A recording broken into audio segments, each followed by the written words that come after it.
Assalamualaikum warahmatullahi wabarakatuh. Perkenalkan, nama saya Tiffany Afifah Ferdi, BP 180051-2010, jurusan pemasaran. Saya akan mempresentasikan tugas praktikum penelitian pasar saya. Dalam penelitian ini saya mengambil judul Analisis Aktivitas Tim Distributor PT Semen Padang terhadap peningkatan penjualan selama pandemi COVID-19. Baiklah, selanjutnya, di dalam laporan saya itu terdapat bab 1 pendahuluan. Subbab di dalam bab 1 itu ada 1.1 latar belakang masalah, 1.2 rumusan masalah, 1.3 tujuan penelitian, 1.4 manfaat penelitian, 1.5 metode penelitian, 1.6 ruang lingkup pembahasan, 1.7 tempat dan waktu penelitian, dan 1.8 sistematika penulisan. Baiklah, saya mulai dengan latar belakang masalah dari laporan penelitian saya. Di dalam latar belakang masalah saya itu menjelaskan keadaan aktivitas penjualan sejak adanya COVID-19, yang bagaimana dalam tim distributor itu penjualannya sangat menurun, tetapi tidak menurun yang drastis, karena penurunan penjualan di dalam distributor Semen Padang itu hanya sekitar 25% dari penjualan yang sebelum adanya COVID-19 tersebut. Maka di dalam latar belakang masalah saya itu saya menjelaskan fenomenanya itu perbandingan antara penjualan sebelum adanya pandemi dan sesudah adanya pandemi. Karena sebelum adanya pandemi itu penjualan semen itu bisa sekitar 4.000 sak dalam satu hari. Tetapi saat adanya pandemi penjualan hanya bisa dalam satu hari itu 3.000 sak. Tidak hanya itu, lalu saat adanya PSBB diberlakukan oleh pemerintah, maka tim distributor Semen Padang tidak bisa mengirim barang tersebut ke agen yang telah bekerja sama dengan PT Semen Padang, seperti agen Pariaman. Maka tim dari distributor Semen Padang ini susah atau sulit untuk mengirimkan barangnya ke agen tersebut. Maka dari itu latar belakang dari masalah laporan saya turunnya performa penjualan diakibatkan saat adanya pandemi. Maka dari itu, rumusan masalah di dalam laporan penelitian saya adalah bagaimana analisis aktivitas tim distributor PT Semen Padang terhadap peningkatan penjualan selama pandemi COVID-19. Selanjutnya, tujuan dari penelitian saya itu, saya ingin mengetahui analisis aktivitas tim distributor PT Semen Padang terhadap peningkatan penjualan selama pandemi COVID-19. Maka dari itu, saya akan menganalisis bagaimana penjualan selama pandemi dan sebelum pandemi. Selanjutnya, di dalam laporan penelitian saya ada manfaat penelitian. Di dalam manfaat penelitian itu ada dua. Yang pertama manfaat teoritis, yang kedua manfaat praktisi. Yang pertama, manfaat teoritis itu bermanfaat sebagai meningkatkan dan memperluas ilmu dan keterampilan serta menambah wawasan dan pengetahuan dunia kerja dan dunia industri. Yang kedua, manfaat praktisi itu bermanfaat sebagai mengetahui analisis dalam meningkatkan aktivitas penjualan yang telah dijalankan oleh tim distributor PT Semen Padang selama pandemi yang telah mengalami penurunan performa hingga 25% agar dapat meningkat kembali sesuai dengan kapasitas yang ada.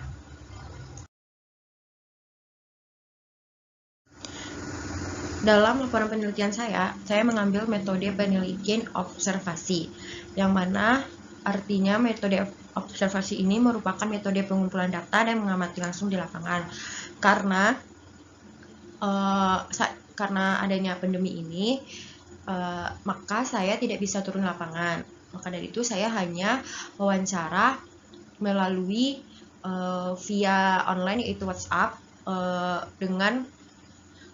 dengan karyawan atau tim yang ada di PT Semen Padang tersebut. Tetapi saya mengambil data itu pernah secara langsung atau turun ke lapangan, tetapi tidak diizinkan bertemu karena adanya COVID-19 ini.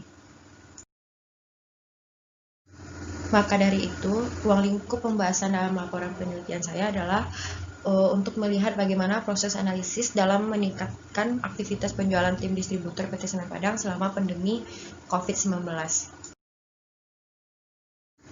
Selanjutnya, tempat dan waktu penelitian saya lakukan yaitu di PT Semen Padang yang berlokasi di Jalan Raya Indah Harum Padang dengan kode pos 25237 Sumatera Barat. Saya melakukan pelaksanaan penelitian ini direncanakan berlangsung selama 40 hari. Yang terakhir dalam bab 1 saya ada sistematika penulisan. Di dalam sistematika penulisan itu ada bab 1 pendahuluan, bab 2 landasan teori, bab 3 gambaran umum perusahaan, bab 4 pembahasan, dan bab 5 penutup. Di dalam bab 1 penulisan itu berisi tentang latar belakang, rumusan masalah, tujuan penelitian, manfaat penelitian, metode penelitian, ruang lingkup pembahasan, tempat dan waktu penelitian, serta sistematika penulisan. Di dalam bab 2 landasan teori itu yang berisi tentang menjelaskan uraian-uraian teori yang menunjang dan berhubungan dengan masalah di dalam pembuatan proposal penelitian. Bab 3 gambaran umum perusahaan. Dalam bab ini saya menjelaskan tentang sejarah, visi dan misi dari PT Semen Padang. Bab 4 pembahasan. Dalam bab ini saya menjelaskan hasil observasi aktivitas selama penelitian seperti mendapatkannya data, aktivitas penjualan, serta kondisi sekitar. Bab 5 penutup. Di dalam penutup ini memberikan kesimpulan dan saran terhadap permasalahan yang timbul berdasarkan pengamatan penulis melakukan penelitian di PT Semen Padang. Selanjutnya, bab 2 yaitu landasan teori. Di dalam landasan teori ini terdapat 3 teori yang saya ambil. Yang pertama penjualan, yang kedua pemasaran, yang ketiga distribusi. Di dalam penjualan itu saya ada subbab pertama pengertian penjualan, yang kedua tujuan penjualan, yang ketiga faktor mempengaruhi penjualan, yang keempat volume penjualan, serta jenis-jenis dari penjualan tersebut. Lalu di subbab pemasaran adanya teori tentang pengertian pemasaran 21.1, konsep pemasaran, fungsi pemasaran, serta yang ketiga distribusi, materi distribusi. Baiklah, di dalam landasan teori ada materi penjualan. Penjualan merupakan suatu bisnis yang dapat menyebarkan strategis untuk diarahkan dalam bisnis pemuasan kebutuhan dan impian pembeli untuk menerima penjualan yang membuat laba. Penjualan bisa diartikan juga menjadi bisnis yang dilakukan buat mengetahui barang yang dibutuhkan konsumen. Dengan adanya penjualan individu, perusahaan dapat saling bertemu langsung dengan pelanggan buat menciptakan, memperbaiki, menguasai, atau mempertahankan interaksi pertukaran untuk saling menguntungkan. Penjualan menurut para ahli, yaitu Marwan 2009. Selanjutnya, materi tentang tujuan penjualan. Menurut Basu Swasta 2014, tujuan generik penjualan pada perusahaan merupakan mencapai volume penjualan tertentu, memperoleh keuntungan dan menunjang pertumbuhan serta perkembangan perusahaan. Ketiga tujuan tersebut untuk mencapai sepenuhnya hanya dilakukan oleh pelaksana penjualan atau para penjual. Pimpinan perusahaan pada hal ini wajib bisa mengkoordinir seluruh fungsi yang terdapat pada perusahaan, di antaranya bagian produksi, personalia, keuangan, dan pemasaran. Selanjutnya, faktor yang mempengaruhi penjualan itu ada 5 faktor. Yang pertama kondisi dan kemampuan penjual, yang kedua kondisi pasar, yang ketiga modal, yang keempat kondisi organisasi, dan yang kelima faktor lain. Di dalam kondisi dan kemampuan penjualan itu terdapat jenis barang atau jasa yang ditawarkan, terus harga produk atau jasa, lalu syarat penjualan seperti pembayaran dan pengiriman. Faktor yang kedua yaitu kondisi pasar. Kondisi pasar itu seperti jenis pasar, kelompok pembeli, daya beli, frekuensi pembelian, keinginan kebutuhan pembeli tersebut. Faktor yang ketiga yaitu modal. Modal itu misalnya seperti modal dari perusahaan akan melakukan kegiatan yang mampu menaikkan volume penjualan. Akan lebih sulit bagi penjual barang yang dijual tersebut belum dikenal oleh penjual lainnya. Maka penjual wajib memperkenalkan dulu barang ke tempat pembeli agar para konsumen tahu produk atau barang yang perusahaan kita jual. Yang keempat, faktor kondisi organisasi. Faktor kondisi organisasi itu yang terkait dalam organisasi, misalnya bisa mengetahui taraf penjualan suatu perusahaan. Faktor lain, yang kelima faktor lain. Faktor lain itu antara kayak periklanan, peragaan atau kampanye, dan hadiah yang sering mempengaruhi penjualan. Bagi perusahaan yang bermodal sangat tinggi, aktivitas ini secara rutin bisa dilakukan. Namun bagi perusahaan kecil yang memiliki modal relatif kecil, aktivitas ini tidak bisa dilakukan. Maka dari itu, ada 5 faktor yang bisa mempengaruhi penjualan agar penjualan di suatu perusahaan kita tidak mengalami penurunan namun mengalami peningkatan. Selanjutnya, volume penjualan.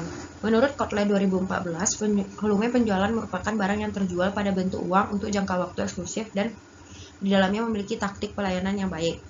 Besar kecilnya volume penjualan ditentukan oleh jumlah produk yang terjual.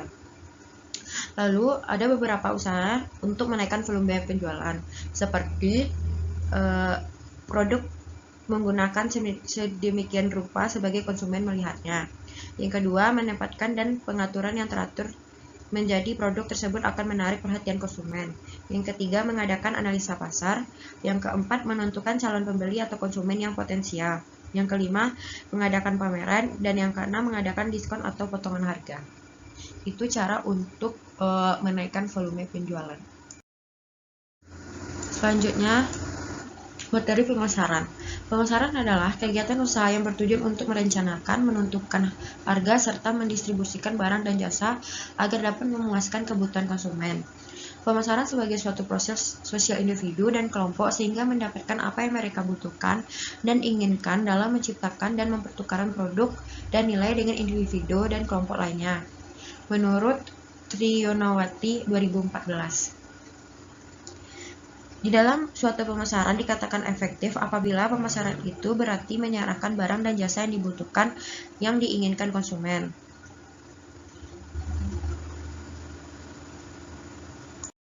Baiklah, selanjutnya distribusi. Distribusi merupakan kegiatan yang sangat penting dalam sistem pemasaran karena distribusi yang efektif dan efisien, maka barang akan cepat dipasarkan dan selanjutnya akan dibeli dan dikonsumsi oleh konsumen. Semua perusahaan perlu melakukan fungsi distribusi dan hal ini sangat penting bagi pembangunan perekonomian masyarakat karena bertugas menyampaikan barang dan jasa yang diperlukan oleh konsumen. Para ahli ekonomi sering menggunakan istilah faedah tempat, faedah waktu, faedah milik untuk menunjukkan nilai distribusi menurut para ahli Bukhari Alma 2013. Selanjutnya, di dalam laporan penelitian terdapat bab 3 yaitu gambaran umum perusahaan. Di dalam gambaran umum perusahaan terdapat sejarah singkat perusahaan, visi dan misi, serta struktur organisasinya. Maka dari itu, sejarah singkat perusahaan PT Semen Padang yaitu PT Semen Padang merupakan pabrik semen pertama di Asia Tenggara yang terletak di Provinsi Sumatera Barat, berjarak 15 km dari pusat kota Padang, arah timur raya Padang Solo. Pada ketinggian lebih kurang 200 meter di atas permukaan laut dengan luas lebih kurang 630 hektar. Pada tahun 1896, seorang perwira Belanda berbahasa Jerman yang bernama Insinyur Karl Christophus lalu tertarik dengan batu-batuan yang ada di Bukit Karang Putih dan Bukit Ngalau. Batu-batuan itu dikirim ke Belanda dan output penelitian membuktikan bahwa batu-batuan tersebut bisa dijadikan bahan standar semen. Lalu, pada tanggal 25 Januari 1907, Insinyur Karl Christophus lalu mengajukan permohonan pada Hindia Belanda buat mendirikan pabrik semen Padang Indarung dalam tanggal 16 Agustus 1907. Permohonan itu disetujuilah oleh pemerintah Hindia Belanda. Maka itu sejarah singkat dari perusahaan PT Semen Padang yang mana saat ini semua orang sudah tahu PT Semen Padang itu memproduksi sebuah semen. Selanjutnya, visi dan misi dari perusahaan. Yang pertama, visinya menjadi perusahaan persemenan yang andal, unggul, dan berwawasan lingkungan di Indonesia bagian Barat dan Asia Tenggara. Yang kedua, misinya yaitu mengembangkan usaha persemenan dan industri terkait yang orientasi kepuasan konsumen, mewujudkan perusahaan berstandar internasional dengan keunggulan daya saing dan sinergi untuk meningkatkan nilai tambah serta berkesinambungan, mewujudkan tanggung jawab sosial serta ramah lingkungan, lalu memberikan nilai terbaik kepada para pemangku kepentingan atau stakeholder, dan membangun kompetisi melalui pengembangan sumber daya manusia. Di dalam gambaran umum perusahaan ada struktur organisasi yang terdiri yang pertama adanya direktur utama. Di bawah direktur utama ada direktur komersial, direktur produksi, serta direktur keuangan. Di dalam direktur komersial itu ada bawahan seperti departemen penjualan, departemen distribusi dan transportasi, serta departemen pengadaan. Di dalam direktur produksi membawahi departemen tambang, departemen produksi 2 dan 3, departemen produksi 4, departemen produksi 5, departemen teknik pabrik, dan departemen quality assurance. Lalu direktur keuangan membawahi departemen akuntansi dan departemen sumber daya manusia. Direktur utama juga membawahi internal audit, departemen komunikasi dan sarana umum, serta departemen legal dan GRC atau IMR. Inilah susunan struktur organisasi yang ada di dalam PT Semen Padang tersebut. Selanjutnya bab 4 yaitu pembahasan. Saat ini penjualan adalah suatu usaha yang terpadu untuk mengembangkan rencana-rencana strategis yang diarahkan pada usaha pemuasan kebutuhan dan keinginan pembeli guna mendapatkan penjualan yang menghasilkan laba. Dalam kemampuan perusahaan menjual produknya memiliki keberhasilan dalam mencari laba. Jika perusahaan tidak bisa menjual, maka perusahaan akan mengalami kerugian. Menurut Basus Swasta 2014, tujuan umum penjualan pada perusahaan merupakan mencapai volume penjualan tertentu, memperoleh keuntungan dan menunjang pertumbuhan serta perkembangan perusahaan. Ketiga tujuan tersebut dapat sepenuhnya dilakukan dengan pelaksana penjualan atau para penjual. Pimpinan perusahaan pada hal ini wajib bisa mengkoordinir seluruh fungsi yang terdapat pada perusahaan, di antaranya adanya bagian produksi, personalia, keuangan, serta bagian dari pemasaran tersebut. Lalu, di dalam PT Semen Padang ini adanya distribusi antara distributor kepada agen atau kepada konsumen. Maka adapun dalam bidang distribusi PT Semen Padang ini menggunakan alternatif saluran distribusi agar suatu produk dapat sampai ke tangan konsumen. Namun hanya digunakan pada jenis barang dan segmentasi pasar itu seperti saluran distribusi barang konsumsi, saluran distribusi untuk industri, serta saluran distribusi untuk jasa. Maka hanya 3 saluran tersebut yang bisa digunakan agar sampai ke tangan konsumen. Baiklah, selanjutnya bab 5 yaitu penutup. Di dalam bab 5 ini terdapat kesimpulan dan saran. Kesimpulan dari penelitian saya adalah penjualan tidak selalu berjalan mulus. Laba dan kerugian yang diperoleh perusahaan banyak ditentukan oleh lingkungan pemasaran. Lingkungan ini sangat berpengaruh terhadap faktor yang bisa mengetahui penjualan perusahaan. Apalagi saat adanya pandemi COVID-19 saat ini, penjualan pada PT Semen Padang menurun. Dalam PT Semen Padang secara umum menyediakan sarana angkutan atau transport, baik itu melalui jalan darat maupun laut yang bertugas melayani dan menjaga kelancaran pasokan semen baik di pasar, packing plant, serta gudang milik PT Semen Padang. Mengatur dan menjaga pasokan semen di daerah dan mengirim semen ke daerah perwakilan berupa semen bag atau sak untuk gudang dan semen curah untuk packing plant perwakilan, membuat kantong semen dan melakukan pengantongan agar setiap penjualan berjalan dengan lancar dan baik hingga para konsumen puas dengan produk yang telah diproduksi oleh PT Semen Padang.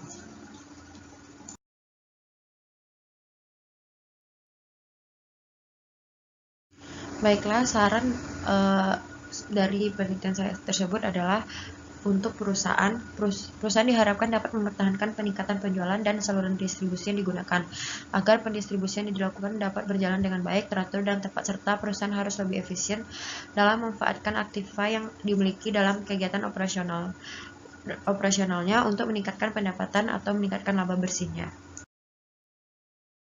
Baiklah, itulah hasil presentasi dari laporan penelitian saya.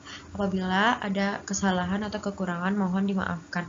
Assalamualaikum warahmatullahi wabarakatuh.